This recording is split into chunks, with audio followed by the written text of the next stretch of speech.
When I was probably 10 years old or 11 years old, my grandparents went to China.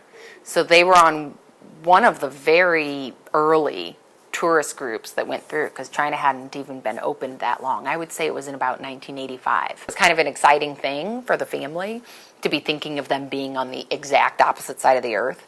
And then when they came back, they came to St. Louis to visit us, and my grandmother brought some vests for me.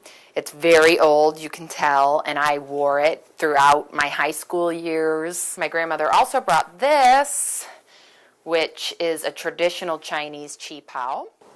I just was blown away by their stories and the few pictures that they had. I just immediately was taken by the culture. And I started reading Europeans living in 1920s Shanghai.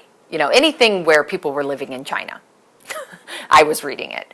And then from there, it just kept growing. And then when I came to Stevens College, I had already declared a biology major.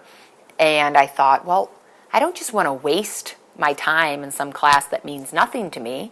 And that year, President Sun, who was the president of Xi'an Foreign Language University, was teaching at Stevens. And that was in 1993. And I decided to take Chinese. Finally, after all of those years of reading about China and being interested in it, I finally had a chance to take the language with somebody. So I did, and then he kind of offered and helped make it possible for me to move to Xi'an for a little over a year and studied there.